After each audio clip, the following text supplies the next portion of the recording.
Boa noite, meu nome é Natália Paiva e hoje eu vou apresentar o trabalho Sustentabilidade na Agropecuária, o uso da energia solar. Os autores são Alvimar, Maria Dinês, eu e Thaís Farias. O professor orientador é o Fernando César Soteiro Sabampato. A energia solar ela é abundante, renovável, é uma energia que está perdurando aí por mais ou menos 20 anos, então ela é muito interessante. A gente pensou na aplicabilidade dela no setor primário da economia brasileira, que é um setor muito importante. As nossas motivações. Aqui no mapa a gente pode olhar o mapa do Brasil, o cinturão solar, que é a área de maior incidência, maior produção solar do Brasil. Dentro desse cinturão está contido o semiárido brasileiro. E do lado vocês podem ver também uma foto da seca do semiárido. A vegetação é a caatinga, nesse período as folhas caem, a vegetação fica esbranquiçada, os rios são intermitentes e sazonais, então eles secam, o pouco da água que resta é de má qualidade, então isso faz com que eles percam bastante produtividade no setor da agropecuária. Os objetivos do nosso trabalho é falar sobre a sustentabilidade, suas aplicações e também o dimensionamento de dois sistemas fotovoltaicos, on e off-grid, e também discutir a viabilidade desses dois sistemas. Aqui eu coloquei dois conceitos de sustentabilidade, que é o de Brundtland, de 1987, em que ele prediz que a sustentabilidade é de forma que a sociedade atual desenvolva, mas que não prejudique a geração futura de conseguir prover suas próprias necessidades. De acordo com Elkton, ele prediz que a sustentabilidade tem três pilares econômicos: o social, o ambiental e o econômico, E o que diferencia um do outro? De 2012, ele é mais realista, eu acredito. Por quê? Ele assim, fala também do lado econômico e social, e não só da sustentabilidade, como Brundtland. Aqui nós temos os impactos negativos da energia solar. As baterias, por exemplo, elas têm ácido sulfúrico e outros componentes metais pesados, então é um metal perigoso. E também os módulos fotovoltaicos, eles também contêm, nos seus componentes eletrônicos, metais também pesados, o cádmio, o galho, entre outros, que é muito poluente, se eles não forem descartados de forma adequada, pode poluir os solos, a água, inclusive prejudicial à saúde, pois pode causar queimaduras e explosões. Mas também, durante todo o processo, tem impactos ambientais. Na produção, que há a liberação de gás carbônico, na fabricação, na instalação e na manutenção, quando há o descarte de alguma peça defeituosa. Comparando as energias, a energia combustível fóssil, ela compõe uma grande parte da matriz energética mundial. Ela demorou mais ou menos meio bilhão de anos para se formar, mas a literatura diz que durante 200 anos esse uso intensivo, ela vai se findar. Então, não é uma energia renovável. Então, a matriz ela tem que ser diversificada nos próximos anos. Então, isso é uma questão muito negativa dos combustíveis fósseis. E até hoje somos muito dependentes dela, no caso da gasolina. Em relação à biomassa, nós temos a tradicional, que é extremamente danosa, porque ela suprime vegetações nativas, eles desmatam para poder usar em fogões e cocções. Já a biomassa moderna, ela já usa madeira de reflorestamento, geralmente de eucalipto, Então, ela é menos danosa. Mas, mesmo assim, ainda há o exaurimento desse solo. Comparando com a energia eólica, por exemplo, ela muda o microclima regional. Durante o dia, ela resfria o ambiente e durante a noite aquece. Ela também tem um impacto visual, sonoro. O sonoro a 500 metros ainda se pode ouvir 35 decibéis, o que incomoda tanto as pessoas da localidade quanto também a fauna é prejudicada. Além disso, há a colisão com aves. Comparando com a energia potencial da água, hidrelétrica, o Brasil é muito dependente da energia elétrica, das hidrelétricas, só que elas também têm bastante impacto durante a instalação, há a supressão da mata nativa, Então, há o afugentamento da fauna, tem que ser feito ali um remanejo de toda essa fauna, tem que ter feito muito cuidado com isso. Também tem o impacto social das famílias que são deslocadas dessa região. Durante o enchimento e a operação, a mudança da correnteza, então vai haver um maior processo de sedimentação, uma degradação, né, da qualidade dessa água, há também isolamento de espécies aquáticas, então ela não é uma energia tão limpa quanto a solar, se você pensar. A energia geotérmica, ela é muito limpa, só que não existem muitas fontes dela, é um ponto negativo em relação à solar, que é muito abundante em todo o globo terrestre, e quando você perfura o poço, há a liberação de sulfeto de hidrogênio durante 30 a 40 minutos, que é um gás poluente. Além disso, à medida que vai usando essas fontes de vapor de água, né, que giram as turbinas, você também vai tendo durante todo o ano um abaixamento do solo em torno de 35 centímetros. Agora falando sobre as aplicações. A atividade leiteira ela é muito dependente de energia elétrica, por causa da ordenhadeira mecânica, que é indicada pela Anvisa, pois há o menos o contato, né, com micróbios, sem falar na mão de obra, que ela é reduzida. E as áreas rurais têm menos mão de obra mesmo, então isso é muito interessante, pelos dois fatores. E a refrigeração também, que é recomendada pela Anvisa, no local, pois a má refrigeração gera um desperdício médio aí de 40 milhões de litros de leite ao ano no Brasil, prediz a literatura. Então, é muito importante ter esses dois equipamentos para quem trabalha na atividade leiteira. A avicultura, né, é muito importante no semiárido, pois ela tem um baixo consumo de água, então se encaixa ali no perfil do semiárido. O consumo energético é mais devido às lâmpadas que ficam acesas em torno de 20 horas, para aumentar, né, as alimentações ali de ração, engorda dessas aves. E o Brasil ele tem um destaque mundial, pois ele é o maior produtor, né? Em segundo lugar vem os Estados Unidos e em terceiro a União Europeia. Então é muito importante também o uso da energia solar nesse setor. Boa noite, eu vou falar sobre o bombeamento de água para uso da irrigação e para a dessedentação dos animais. Esse é um sistema fotovoltaico, ele é um sistema off-grid, sem armazenamento. Esse sistema ele é composto por o gerador fotovoltaico, que são essas placas que captam energia solar. Essa energia ela passa pelo inversor, que faz essa conversão da energia em corrente contínua para corrente alternada. Essa energia, que depois de feita essa conversão, ela alimenta a bomba. Essa bomba ela é composta por um motor elétrico e uma bomba hidráulica. Eles são responsáveis por bombeamento dessa água do poço e encaminhar para o reservatório. Essa água fica armazenada para o uso do produtor em períodos que não tenha energia solar, que seria em períodos noturnos ou em períodos chuvosos que não gera a energia solar. E ele utiliza essa água nesses períodos para a irrigação do seu plantio e para a dessedentação dos seus animais. Passa.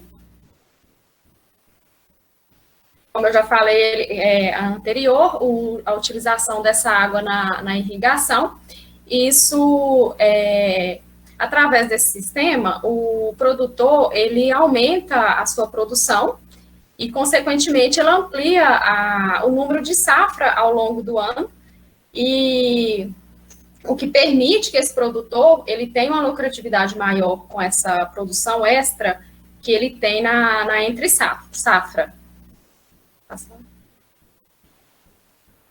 O outro setor também que demanda de um consumo alto de água, que é a dessedentação dos animais.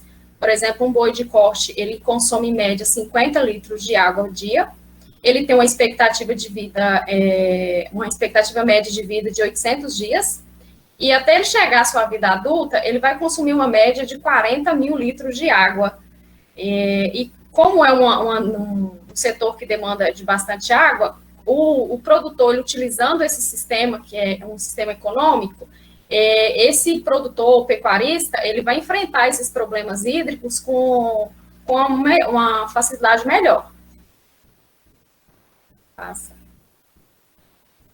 Falar sobre a geração de energia solar térmica, é um sistema simples, é muito utilizado para o consumo doméstico. Ele é composto pelo reservatório térmico e os coletores solares. e a caixa de água que ela abastece o reservatório. A energia solar térmica, ela consiste na transformação de radiação solar em energia térmica. Esse coletor, ele recebe a irradiação solar e aquece a parte interna, que é em formato de serpentina, um material de cobre, e logo que ele transfere esse calor, essa água que passa por esse sistema, dessa forma ela é aquecida e retorna para o reservatório, onde fica armazenada essa água para o uso do consumidor. Passa. A energia solar fotovoltaica, ela é uma energia obtida através da conversão direta da luz solar. Os módulos são os principais componentes desse sistema. Esses módulos eles são compostos por um conjunto de células fotovoltaicas, essas células que são as responsáveis por fazer essa conversão direta da luz solar em eletricidade. E essas células, elas são compostas por um material semicondutor, que normalmente é utilizado, é o silício cristalizado. Passa, por favor. Falar sobre o sistema off-grid, como já disse, ele é um sistema autônomo, ele não depende da rede elétrica para funcionar, é muito utilizado em áreas afastadas de rede elétrica. Os painéis, eles captam a energia solar, essa energia passa por esse controlador, que faz essa intermediação entre os painéis e a bateria. Essa energia que ela é armazenada na bateria, ela é armazenada em tensão de 12 volts e tensão de 12 volts e corrente contínua. Ela é armazenada nessa tensão e quando o consumidor ele vai utilizar essa energia, ele precisa fazer a conversão para a tensão da nossa rede elétrica, que é 110. Aí ele utiliza os inversores que faz essa conversão de corrente contínua para corrente alternada e tensão 110. E depois que ele faz essa conversão, essa energia ela é distribuída no quadro elétrico e o consumidor ele já pode utilizar essa energia e ligar qualquer um equipamento doméstico, como mostra mesmo na imagem. Passa, por favor. O sistema fotovoltaico conectado à rede, ele é conectado diretamente na rede elétrica. Durante o dia, esses painéis, eles captam energia solar. Essa energia, ela passa por esse inversor. O inversor, ele faz essa transformação, essa conversão de corrente contínua para corrente alternada. E depois que ele faz essa conversão, ela é distribuída em quadros elétricos e o consumidor ele já pode utilizar essa energia normal, ele pode ligar os equipamentos, ou seja, doméstico, ou seja, no estabelecimento comercial dele. Passa, por favor. Com relação aos projetos, dimensionamento do projeto, o nosso trabalho ele desenvolveu um projeto fictício e dimensionamos dois sistemas, o off-grid e o sistema on-grid. A cidade que a gente escolheu para o desenvolvimento desse projeto fictício foi a cidade de Cravolândia, na Bahia. Ela é uma região semiárida, e a proposta desse projeto é fornecer energia para o produtor, para ele suprir a demanda dele, que é o bombeamento de água na irrigação e na dessedentação dos animais. E também na utilização da ordenha mecânica e nos resfriadores, esses resfriadores que vão armazenar o leite que ele produz no sítio, e ele vai produzir no sítio. Boa noite a todos. Eu irei apresentar os dimensionamentos dos projetos. Antes de falar do dimensionamento, eu vou falar um pouco dos parâmetros necessários para esse dimensionamento. E o primeiro que eu vou comentar vai ser a radiação solar. Obtivemos as médias de radiação solar na base Sandata do CRECEB. Essa base ela calcula e disponibiliza a radiação solar para qualquer área da parte do território brasileiro. Basta informar a coordenada que ela faz a base para calcular a área e vai disponibilizar um relatório igual esse que está na tela, com 4 tipos de ângulos diferentes. Esse relatório que está na tela é o relatório da cidade de Cravolândia que a gente escolheu para fazer o dimensionamento. Pode passar, por favor. Esse gráfico é essa representação daquela tabela em forma de gráfico, né? E aí vai mostrar as oscilações da radiação nos 4 ângulos diferentes.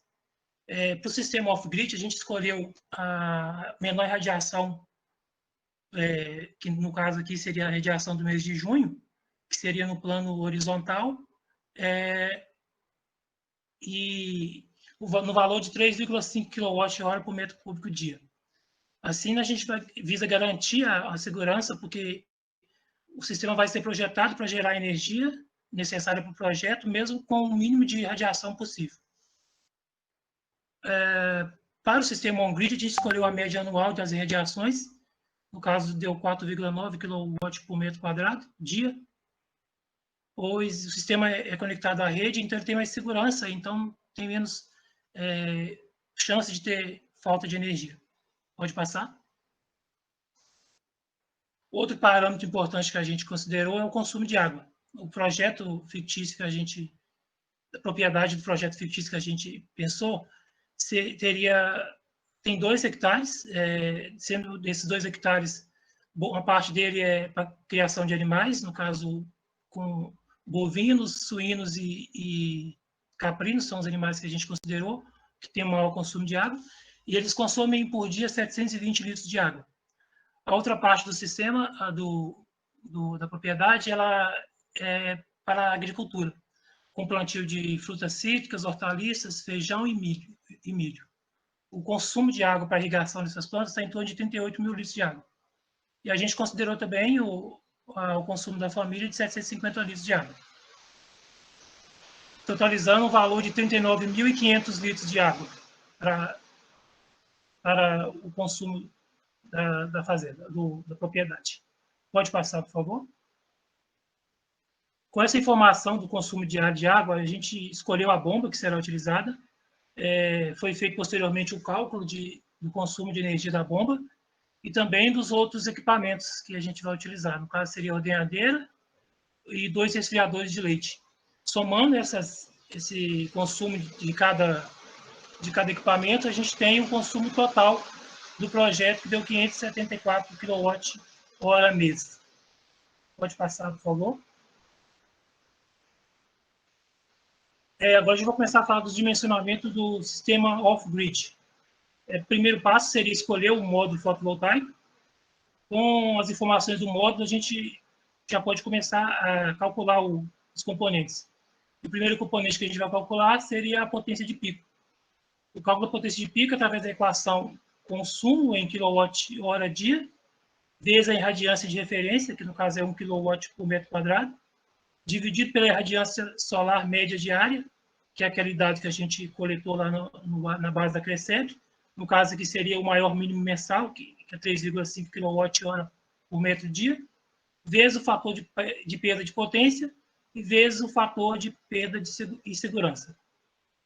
O cálculo do número de módulos seria esse potência de pico dividido pela potência dos módulos. Pode passar? Próximo passo seria a definição da bateria. A gente escolheu a autonomia da bateria para 3 dias e para calcular a capacidade em ampere-hora, a equação seria consumo vezes a autonomia dividido pela tensão da bateria vezes a profundidade de descarga final da bateria.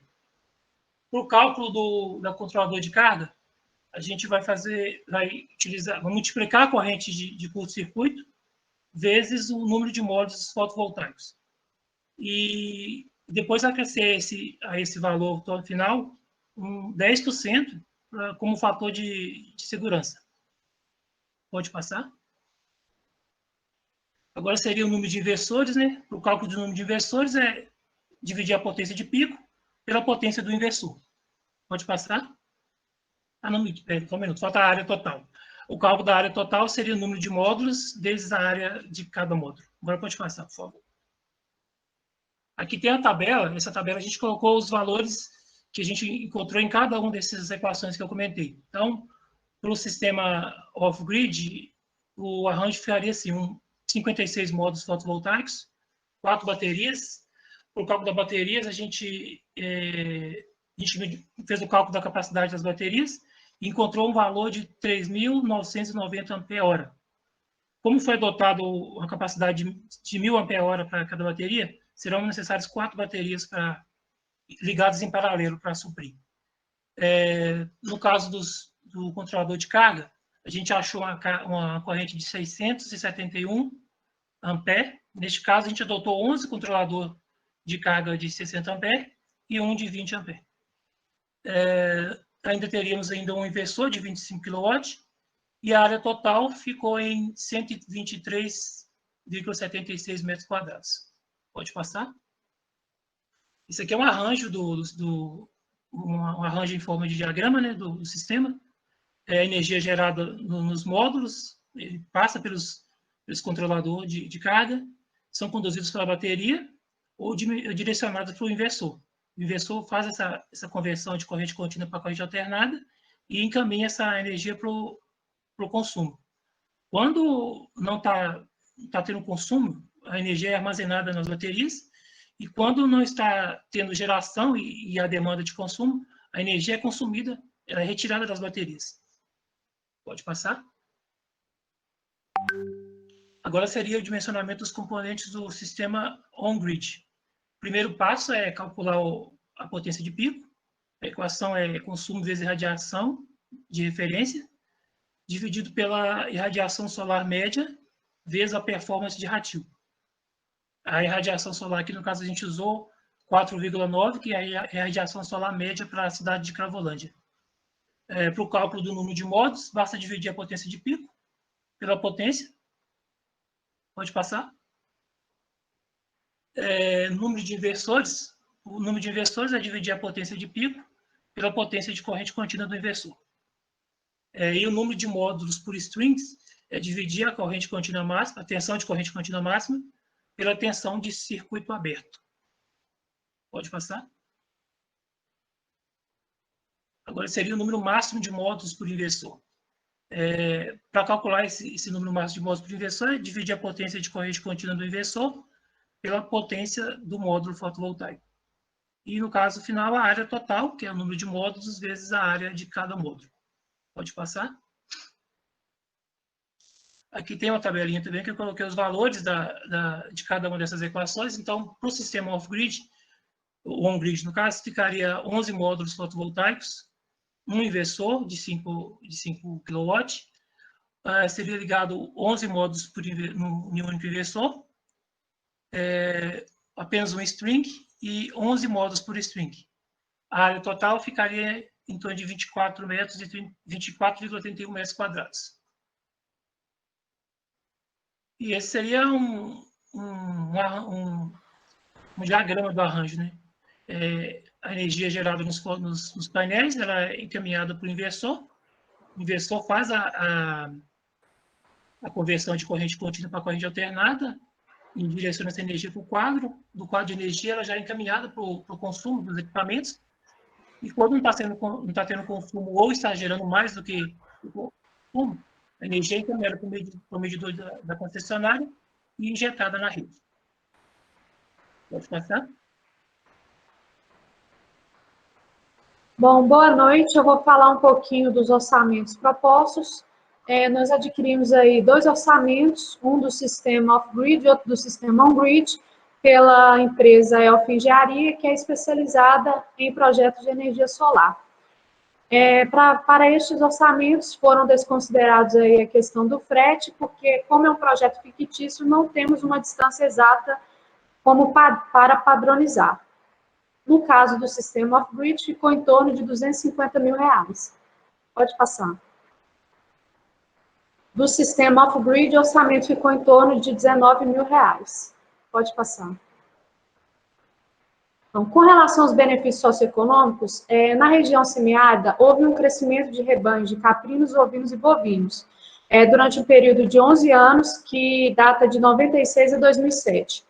É importante ressaltar que esse quantitativo é maior relacionado aos caprinos e ovinos, justamente porque a região semiárida, ela favorece esses tipos de animais, porque eles têm uma maior adaptabilidade, sendo que eles demandam uma menor quantidade de água para dessedentação e também eles são menos exigentes com relação à quantidade e qualidade do alimento comparado aos bovinos, sendo que do quantitativo em todo o território nacional, os caprinos representam 86% e os ovinos 54%. Como na região semiárida há muitos pequenos produtores rurais e a agropecuária ela ainda é considerada a base de subsistência para essas pessoas, que são caracterizadas por possuir uma baixa escolaridade, uma baixa renda, eles ainda sobrevivem muito devido à agropecuária. Desses estabelecimentos rurais, cerca de 1 milhão possuem áreas menores que 5 hectares, sendo considerados minifúndios. E esses mesmos minifúndios são responsáveis por 31% da produção agropecuária nessas regiões. Pode passar.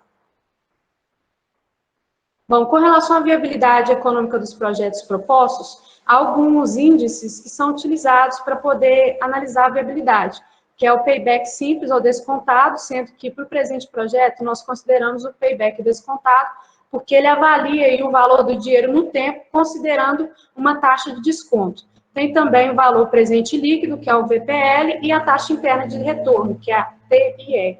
Pode passar. Bom, considerando aí uma taxa mínima de atratividade, que é baseada na taxa Selic de setembro de 2019 até setembro de 2020, e considerando aí uma durabilidade do sistema de 20 anos, já que nós não consideramos a durabilidade de 25 anos, porque nós prevemos que deve obter algumas manutenções dentro desse tempo, por isso o período foi reduzido, é possível verificar aí uma economia da fatura de energia elétrica anual de R$ 4.070. Avaliando a coluna do payback descontado, é possível perceber que para o sistema off-grid, mesmo no tempo de durabilidade do projeto, sequer chega perto de quitar o investimento. Pode passar. Esse gráfico ele demonstra exatamente isso, como o projeto ele tem o seu tempo de durabilidade findado e ainda assim fica distante de quitar o investimento inicial. Pode passar. Já com relação ao sistema on-grid, considerando aí a mesma TMA, é possível verificar uma economia na fatura de energia elétrica de R$ 3.700 e poucos reais. Essa diminuição com relação ao valor anterior se dá à incidência do custo de disponibilidade, que gira em torno de R$ 350 anuais e é cobrado pela concessionária de energia elétrica. Analisando a coluna do payback descontado, é possível verificar que a taxa interna de retorno, ela fica evidente a partir do 6º ano, que é onde o projeto se paga. E ao longo de 20 anos é possível verificar um valor presente líquido em torno de R$ 31.600. Pode passar. Esse gráfico ele representa exatamente isso, onde no 6º ano se dá aí a quitação do investimento e passa a ficar evidente aí o valor presente líquido. Pode passar. Bom, com relação a linhas de crédito e financiamentos, avaliadas aí no território nacional a respeito dos bancos que disponibilizam, há uma linha de financiamento, que é o Pronaf Bioeconomia, que ele incentiva a utilização de energias renováveis, sobretudo a solar. Há um limite aí de financiamento no valor de R$ 165 mil por mutuária a cada ano agrícola, uma taxa pré-fixada relativamente baixa, que é de 2,75% ao ano, um prazo de 10 anos, incluídos aí até 5 anos de carência. Pode passar. Bom, essa tabela de fluxo de caixa projetado, ela mostra exatamente isso. Na coluna de payback descontado, é possível verificar também que o retorno se deu no 6º ano, sendo que, nesse caso, tem um valor acumulado maior, justamente porque o retorno se deu 2 meses antes, comparado ao investimento anterior. E aí, ao final dos 20 anos, é possível verificar um valor presente líquido acumulado de R$ 37.400. Pode passar. Aí, nesse gráfico, mostra exatamente isso, onde no 6º ano que se deu a quitação, demonstra aí essa diferença aí de 2 meses, já que a barrinha está um pouquinho maior, e essa diferença fica em torno de R$ 780. Pode passar. Pode passar. Bom, com relação às considerações finais, nós concluímos que o bombeamento, de forma geral, ele pode exigir um alto custo de energia elétrica, onde a escolha da bomba ela é essencial para poder minimizar esses custos. Sendo que a demanda de água ela é muito alta, então o interessante seria avaliar uma bomba que é eficiente do ponto de vista energético, para que ela trabalhe menos horas ao longo do mês, para que possa incidir aí na economia, na conta de energia elétrica. Com relação ao sistema off-grid, infelizmente, ele só quita 22% do valor investido dentro desse prazo de durabilidade do projeto, e uma possível solução para os locais isolados é a criação de cooperativas, onde cada cooperado pode se unir a outros cooperados e eles utilizam ali o valor limite oferecido pelo Pronac, por exemplo, para se unir e aí investir em empreendimentos com valores maiores, como é o caso do off-grid, e dividir o ônus entre eles.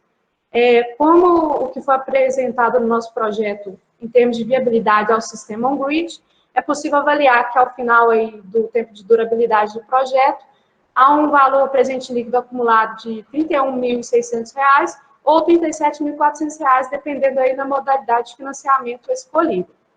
E a energia solar, como solução para a economia energética, ela é ainda limitada, porque no que se diz respeito ao semiárido, há uma tendência de aumento dessas áreas áridas devido aos processos de desertificação em território nacional, principalmente devido aos desmatamentos que estão aumentando cada vez mais.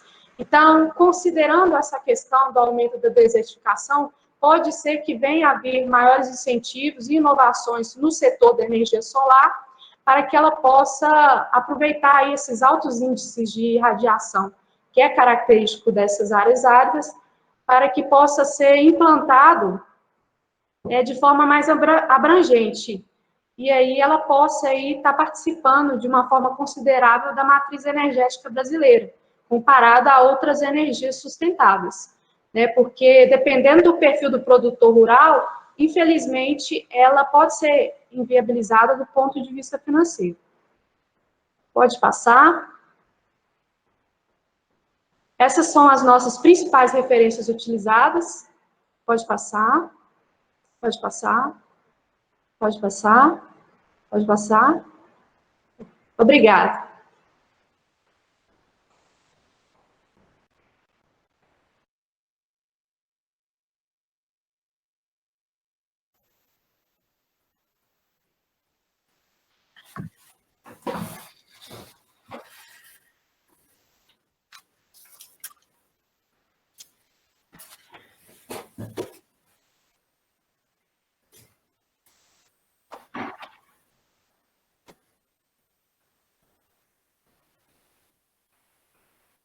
Vamos lá. Bem, no geral, muito bom o trabalho, muito boa a apresentação.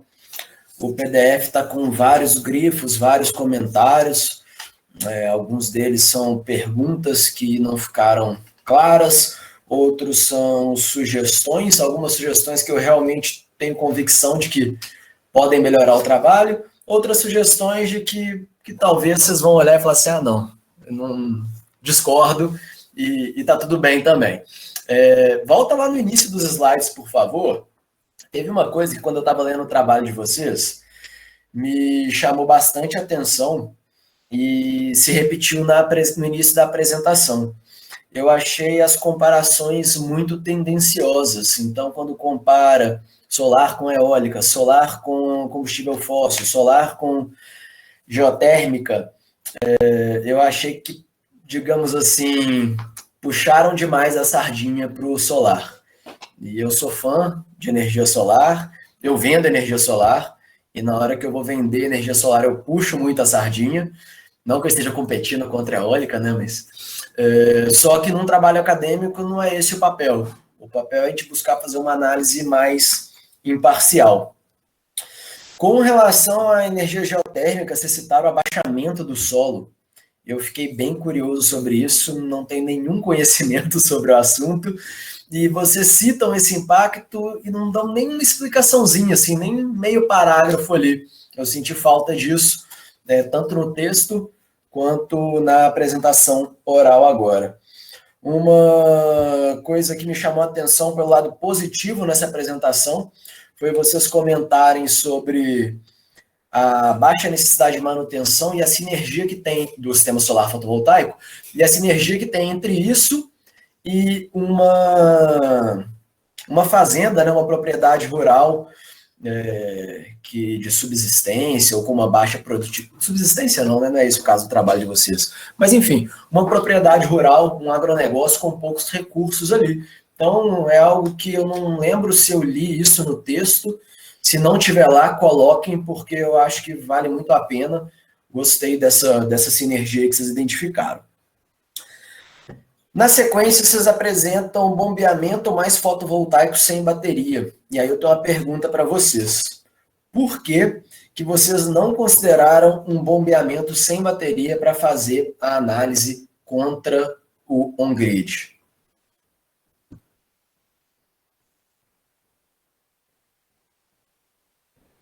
Repete a pergunta, por favor. Por que vocês, né, no início do trabalho, falam sobre o arranjo, né, de usar o fotovoltaico para bombear e não usar baterias? E na hora que vocês vão fazer a comparação contra o on-grid, vocês não fazem o off-grid para bombeamento sem bateria, que me parece a alternativa mais competitiva para o off-grid. Por que vocês fizeram a escolha do off-grid com bateria para comparar com o on-grid?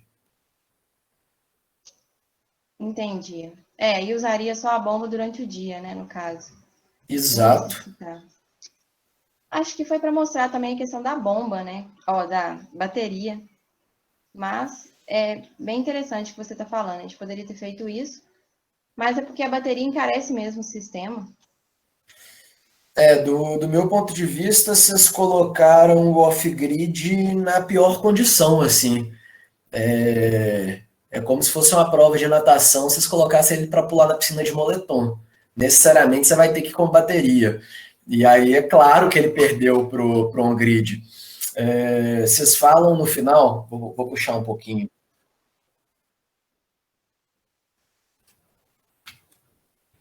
Gente, desculpa, até esse momento eu não estava anotando o número do slide, depois eu comecei a anotar. Aí já puxando... Bem, mentira, não vou puxar. Qual o número do slide, por favor? Um pouco antes do 19, como eu disse, eu ainda não estava anotando exatamente o número do slide. A partir do 19 que eu comecei a anotar.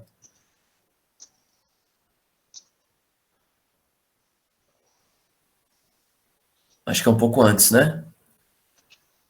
Esse daqui é o térmico. Antes.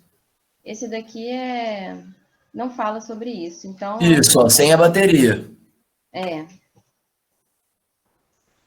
Com licença, eu penso que para bombeamento pode até não ter a necessidade da bateria, mas como há outros tipos de utilização que demanda aí energia elétrica, aí há necessidade da bateria. Porque há, por exemplo, os resfriadores e outros equipamentos. Justo. Pensei nessa possibilidade, mas ainda assim eu acho que... Bem, se eu fosse um produtor rural que fosse fazer um investimento, eu ia fazer 2 sistemas. Um off-grid sem bateria para bombeamento e ou off-grid com bateria ou on-grid. Porque, na verdade, acaba que muitas vezes não existe opção, né? As pessoas hoje que colocam bateria não é porque elas optaram. No mercado é bem claro que o off-grid só vale a pena quando você não consegue ter acesso à rede. E vocês falam que na literatura vocês não conseguiram ter outros trabalhos, né, que vieram antes de vocês que mostrem isso daí. Então, acho que um ponto bem positivo do trabalho de vocês é reforçar isso. Botar ali no papel, botar na ponta do lápis e ter um trabalho acadêmico mostrando esse lado que no boca a boca de quando você está conversando com quem oferece esse tipo de solução, já tem um certo consenso. Coloca no 19, por favor.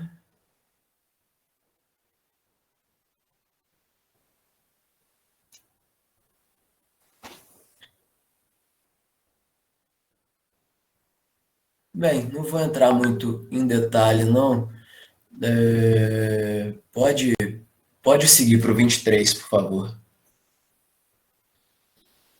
Um elogio genérico que eu tenho também sobre o trabalho, nem é sobre o trabalho, na verdade, mas de uma visão ainda mais macro, é muito legal assim ver um pessoal que está formando engenharia ambiental e colocando vários diagramas dos circuitos elétricos e falando sobre se a bateria está em série ou se está em paralelo. Então, assim, parabéns para vocês pela iniciativa de ir por esse lado, de encarar essa parte aí de conhecimento que muitos engenheiros ambientais não se aventuram aí por esse lado. E muito legal que a FUMEC deu essa liberdade para vocês. Na época que eu estava graduando lá na FMG, eu queria fazer um TCC sobre fotovoltaica, fiz, mas ele acabou pegando um aspecto mais de emissão de gases do efeito estufa, de alguns impactos ambientais e a questão econômica também, é claro, né? Mas eu não me deixaram descer muito ali no circuito e número de placa e esse tipo de coisa. Na época foi um pouco frustrante, mas de vocês teve bastante disso daí, então bem bacana. Esse gráfico aí ficou muito bem explicado na apresentação oral. No texto, eu não sei se foi falha minha na leitura, pode ter sido, mas voltem na parte do texto que vocês explicam por que vocês pegam esse ponto aí da curva cinza do mês de junho, né, que é o mínimo. Voltem lá no texto e dá uma revisada, vê se vocês consideram que está claro lá na apresentação oral, ficou bem claro que vocês estão pegando o cenário mais crítico e baseando nele. Mas quando eu estava lendo o texto, eu não entendi muito por que colocar na horizontal. Não tem porquê você colocar uma placa na horizontal se você pode colocá-la como inclinação mais que vai gerar mais, que vai ter uma performance melhor desse sistema. Pegar junho faz sentido, porque é o pior mês, a gente não pode... Enfim, né, pelo que vocês sabem, que vocês explicaram muito bem, mas pegar com a pior inclinação, eu discordo. Tá acabando meu tempo, né? Bem, no slide 25, vocês colocam sobre o consumo do refrigerador de 100 litros e o de 200 litros. E eles consomem a mesma quantidade. Eu achei isso um pouco curioso, assim, na minha intuição, não deveria ser proporcional, né? Não deveria consumir o dobro, mas o de 200 litros consumiria mais. Então, é algo que vocês têm que pensar, mas não quero aprofundar isso não, quero para o 28, que é mais importante, o tempo está acabando.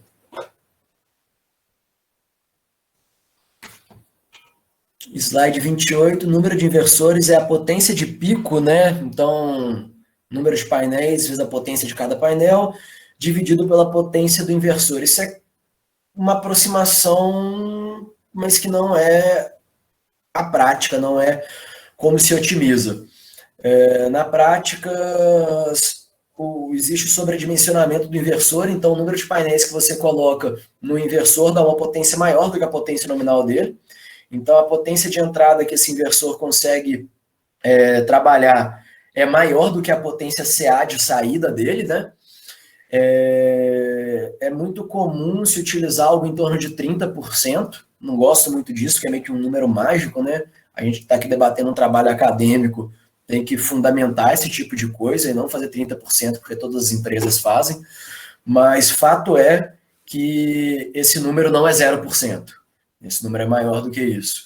Então, você coloca mais uma potência de painel maior do que uma potência de inversor, porque assim, você economiza o investimento que você faz no inversor e, é claro, você perde também um pouco de geração, né, de potência CA ali na saída, mas não na mesma proporção. Por quê? Potência de pico é quando tiver em 1.000 watts por metro quadrado, que quase nenhum dia do ano, quase nenhum momento do ano vai ter esse recurso solar. Aqui em BH isso é um fato. Acredito que a gente indo ali para o sertão vai ter isso acontecendo com uma frequência maior do que aqui, mas ainda assim 1.000 por metro quadrado é muito alto. Então, na maior parte do tempo, os painéis não vão estar operando na potência de pico deles. E aí a potência desse inversor, que está um pouco menor do que a dos painéis, vai ser suficiente para converter toda a energia que os painéis geram. Em alguns momentos do dia, meio-dia, no solstício de verão, aí realmente vai ter um desperdício, porque os painéis vão estar com uma potência maior do que a potência que o inversor consegue operar, mas esse desperdício vale a pena, porque você economiza bastante na hora de comprar o inversor.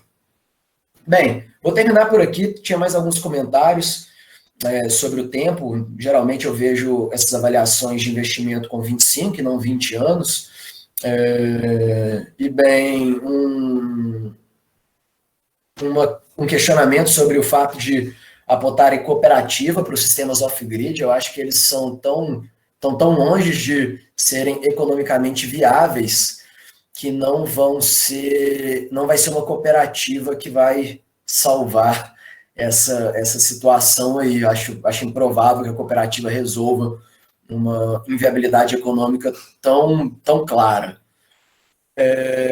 Gostaria de ter debatido mais com vocês, na verdade, ao invés de só ter falado, monologado por 10 minutos, mas o tempo é bem curto, e aí se depois, por acaso, tiver previsto algum tempo para vocês comentarem isso, vocês comentem, mas o que eu tinha para falar é isso. Oi?